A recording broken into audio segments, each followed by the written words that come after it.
lovely students, this is Mansi. Welcome back to the channel. Now we are going to start with the examples of chapter number 6. So begin करते हैं. First example है बच्चे हमारे पास in figure 6.9. ये हमारी figure हो गई.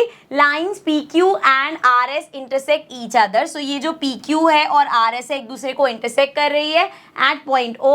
If angle POR. So इस angle की बात हो रही है बच्चे. एंड रेशियो दे रखा है ROQ मतलब इस एंगल की बात हो रही है. सो इनका रेशियो है 5:7 का. ठीक है. Find all the angles. आपको सारे एंगल्स निकालने हैं तो कोई बात नहीं, पहले तो इसका नेमिंग कर लेते हैं 1 2 3 4.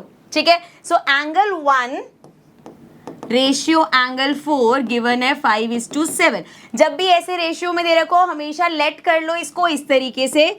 Let angle 1 equals to 5x and angle 4 equals to 7x.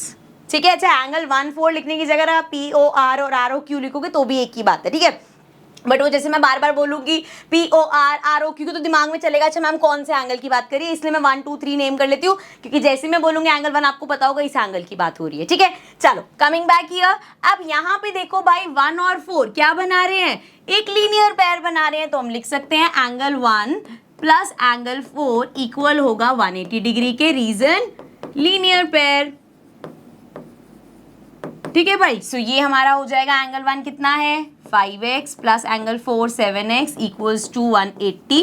सो ये हो जाएगा 7 8 9 10 11 12 12x इक्वल्स टू 180. इसको ऊपर कर लेते हैं.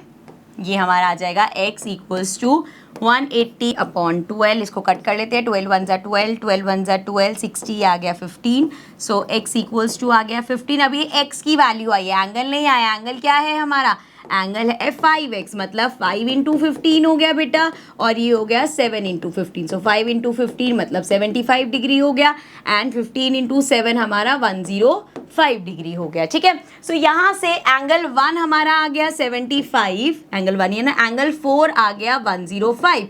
अब भाई एंगल 4 और एंगल 2 इक्वल होंगे. क्यों? क्योंकि एंगल 4 और एंगल 2 वर्टिकली ऑपोजिट एंगल है. Angle 4 equals to angle 2 equals to 105 degree. So ये भी 105 हो गया. एंड सिमिलरली भाई एंगल 1 जो है वो इक्वल होगा एंगल 3 के.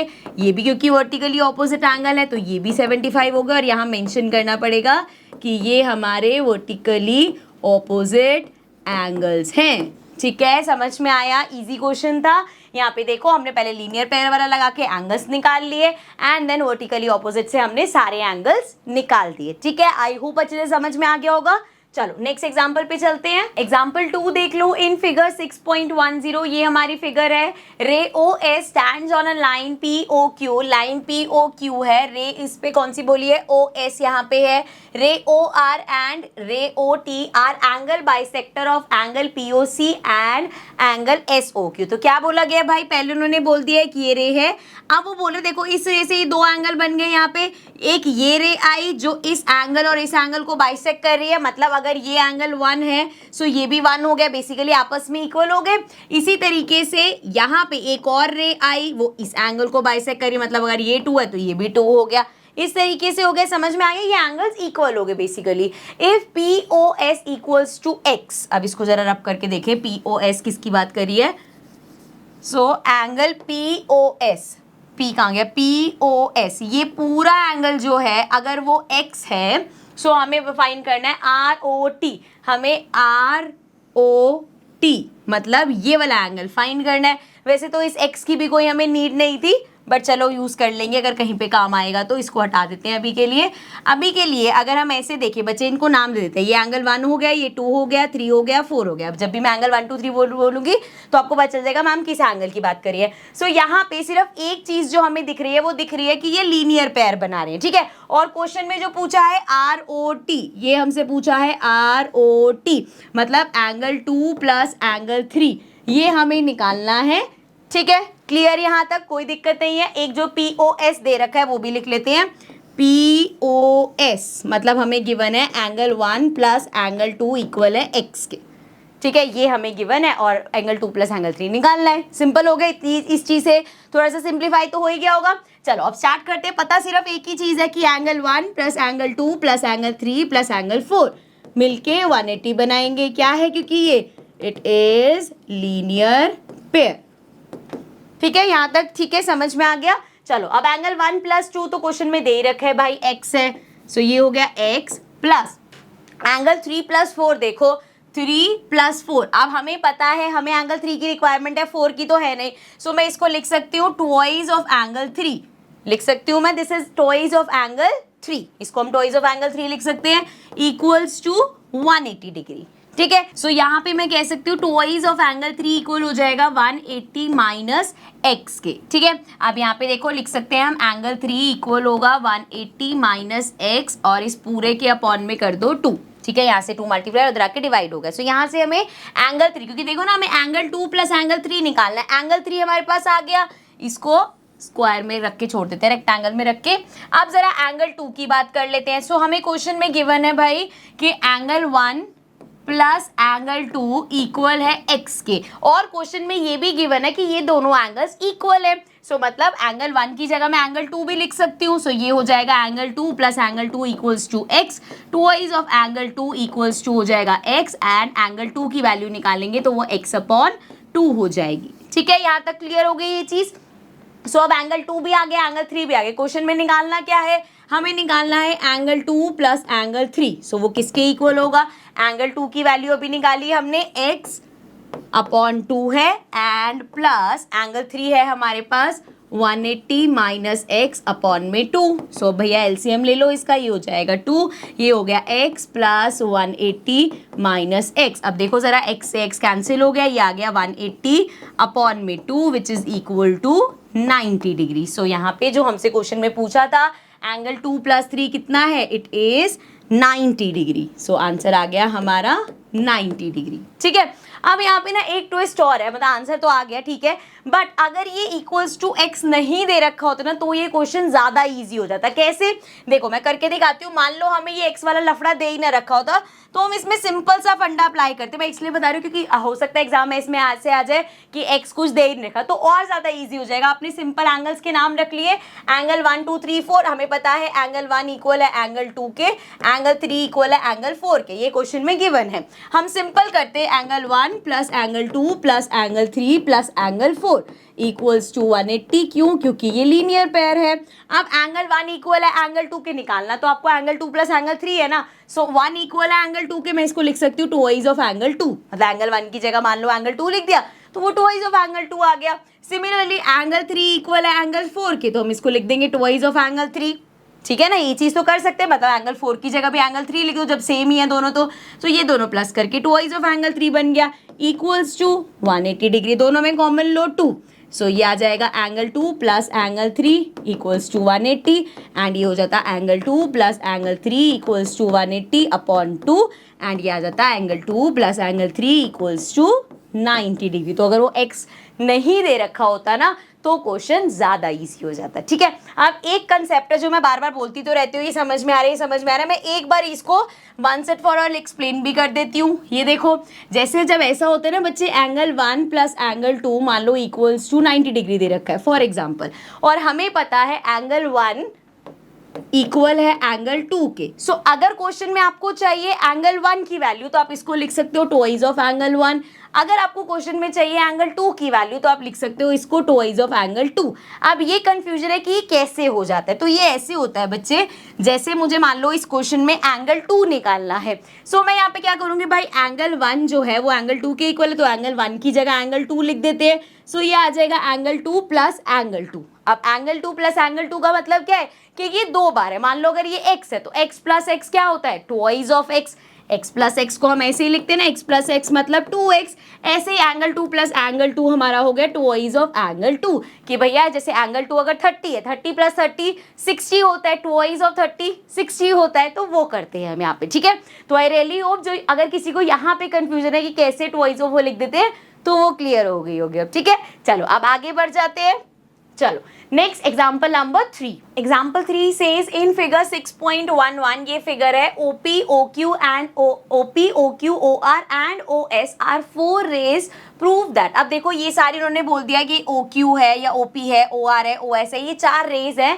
Prove that angle POQ, POQ इस एंगल की बात हो रही है, एंगल 1 ले लेते हैं इसको, प्लस एंगल QOR, QOR इस एंगल की बात हो रही है, चलो एंगल 2 ले लिया, एंगल SOR, SOR ये एंगल 3 हो गया, and plus angle POS, POS मतलब ये एंगल 4 हो गया, इक्वल्स टू 360। तो आपको क्या प्रूव करना है कि ये जो पूरा होल एंगल बन रहा है ये 360 होगा। हमें पता है होल एंगल 360 डिग्री होता है, बट इस चीज को प्रूव कैसे करेंगे? सो इसको प्रूव करने के लिए ना थोड़ी सी कंस्ट्रक्शन करेंगे और ये क्वेश्चन बहुत ईजी हो जाएगा। अब कंस्ट्रक्शन में क्या करेंगे, सिंपली ये जो हमारी OQ वाली रे है इसको हम इस तरीके से एक्सटेंड करेंगे कि भैया वो एक स्ट्रेट लाइन फॉर्म करे। जैसे यहाँ पे नाम क्या है, PQRS, इसको T नाम दे देते हैं। सो OQ को हमने इस तरीके से एक्सटेंड किया है कि OQT हमारी एक लाइन बना रही है। उससे क्या होगा, देखो अब एंगल्स कैसे हो गए, एक एंगल ये एंगल 1 हो गया, ये एंगल 2 हो गया, ये एंगल 3 हो गया, ये एंगल 4 हो गया, ये एंगल 5 हो गया। सो यहाँ पे एंगल 1 प्लस एंगल 2, क्योंकि हमारी ये स्ट्रेट लाइन है तो एंगल 1 प्लस एंगल 2 क्या हो गया, लीनियर पेयर हो गया। सो हम लिख सकते हैं angle 1 plus angle 2 equals to 180 degree और रीजन लीनियर पेयर। ठीक है, आप पूरा लिखना भाई, ऐसे एलपी मत लिख के छोड़ देना। सिमिलरली ऑल्सो अगर हम नीचे के एंगल्स की बात करें, सो एंगल 3, 4, 5 ये मिलके भी क्या कर रहे हैं, लीनियर पेयर बना रहे हैं। सो एंगल 3, 4, 5 इनको भी प्लस करोगे तो ये भी 180 डिग्री है, अगेन लीनियर पेयर। ठीक है, ये चीज समझ में आई। Now adding all the angles, या हम ऐसे करेंगे, एडिंग इसको नाम दे देते हैं 1, इसको नाम दे देते हैं 2, एडिंग इक्वेशन 1 एंड 2। तो क्या मिलेगा हमें, इसमें देखो क्या है, angle 1 plus angle 2 equals to, अच्छा पहले लेफ्ट हैंड साइड लिख लेते हैं दोनों की, plus angle 3 plus angle 4 plus angle 5 equals to right hand side पे है 180 प्लस 180। सो ये क्या हो जाएगा, ये तो हो गया हमारा 360 डिग्री। सो अब यहाँ पे जो 1 2 3 4 5 है ना, वहां से वैसे तो दिख ही रहा है कि भैया पूरा हो गया, लेकिन हम अपने एंगल्स के नाम दे देते हैं। जैसे एंगल POQ क्या है, एंगल 2 है, तो एंगल 2 की जगह हमने लिख दिया एंगल POQ, प्लस आगे देखो भाई एंगल QOR, एंगल 3 हो गया तो एंगल 3 की जगह लिख दो angle QOR, plus angle SOR, angle 4 हो गया, एंगल 4 की जगह लिख दिया हमने एंगल SOR। अब angle 1 plus angle 5, angle 1 plus angle 5 क्या एंगल है ये, POS, तो P इसकी जगह हमने लिख दिया एंगल POS। सो ये इक्वल आ गया 360 के, यही हमें क्वेश्चन में प्रूफ करना था। ठीक है, आई होप क्वेश्चन समझ में आ गया होगा। This was the third example. चलो नेक्स्ट एग्जांपल पे चलते हैं। Example 4 says in figure 6.19 if PQ is parallel to RS, PQ parallel है RS के, एंगल MXQ ये वाला जो एंगल है 135 डिग्री के है, एंड MYR ये वाला एंगल हमारा 40 डिग्री के है। फाइंड XMY, सो आपको XMY ये वाला एंगल फाइंड करना है। ठीक है, ये चीज समझ में आई। सो अब ये कैसे निकालेंगे, तो इसके लिए अगेन थोड़ी सी कंस्ट्रक्शन कर लेंगे। क्या करेंगे, इस M पॉइंट से पास होते हुए एक लाइन पैरेलल बना देंगे। अब अगर यहाँ से PQ के पैरेलल है तो ये RS के पैरेलल भी होगी। ठीक है, इसको नाम दे देते हैं AB, नाम दे दिया। तो हमने कंस्ट्रक्शन करी एक लाइन AB जो M से पास होती हुई जा रही है। सो यहाँ पे हमें पता चल गया कि ये आपस में तीनों लाइंस अब पैरेलल है। अब देखो ये एंगल आपके पास दे रखा है, ये एंगल और ये एंगल दोनों, अगर ये ट्रांसवर्सल है भाई, सो ये सेम साइड ऑफ ट्रांसवर्सल है। सो हम लिख सकते हैं इसको नाम दे देते हैं एंगल 1, या पूरा XMB ऐसे भी लिख सकते हो। सो एंगल 1 इक्वल हो जाएगा 180 माइनस 135 की। क्यों ऐसा हुआ बच्चे, क्योंकि हमें पता है एंगल 1 प्लस 135 इक्वल होगा 180 डिग्री के। क्यों 180 डिग्री के इक्वल होगा, क्योंकि angles on same side of transversal are supplementary. ठीक है, angles on same side of transversal हमारे सप्लीमेंट्री होते, तो इसीलिए यहाँ से हम कह सकते हैं कि एंगल 1 हमारे पास निकल के आ गया, 180 में से माइनस करो, 10 में से 5 गया 5, 7 में से 3 गया 4, सो ये आ गया 45 डिग्री। सो ये एंगल हमारा आ गया 45 डिग्री। ठीक है, अब अगर हम ये देखें कि AB पैरेलल है RQ के, ऐसे यहाँ पे ना, यहाँ पे भी लिख देना भाई PQ पैरेलल है AB के, एंड ट्रांसवर्सल क्या थी, एक्स एम ट्रांसवर्सल थी, एक सेकेंड एक्स वाई लिख दिया मैंने, एक्स एम ट्रांसवर्सल थी। ठीक है, अब सेकेंड वाले में हम लिखेंगे कि जो हमारा ए बी है वो पैरेलल है आर एस के बी, और ट्रांसवर्सल कौन सी, एम वाई, एम वाई है ना, एम वाई हमारी ट्रांसवर्सल हो गई। ठीक है भाई, सो इस केस में अगर हम इस एंगल को देखें, ये एंगल 40 है, तो ये एंगल कौन से हैं आपस में, alternate interior angle. So angle 2 जो है हमारा that will be equal to 40 degree. Reason लिखेंगे हमारे ऑल्टरनेट इंटीरियर एंगल्स हैं ये। ठीक है, समझ में आया। सो एंगल 2 आपके पास 40 आ गया, एंगल 1 45 आ गया। क्वेश्चन में क्या निकालना था, एक्स एम वाई, मतलब ये पूरा एंगल निकालना था। सो हमें निकालना है एंगल 1 प्लस एंगल 2 इक्वल होगा, एंगल 1 है 45 डिग्री प्लस एंगल 2 है 40 डिग्री। सो ये हमारा हो गया 85 डिग्री। यही क्वेश्चन में हमसे पूछा था, तो ये जो हमें एंगल निकालना था दिस इज 85 डिग्री। ठीक है, समझ में आ गया। चलो नेक्स्ट एग्जांपल पे चलते हैं। So example 5 says if a transversal intersects two lines such that bisector of a pair of corresponding angles are parallel, then prove that the two lines are parallel. तो चलो पहले क्वेश्चन समझते हैं।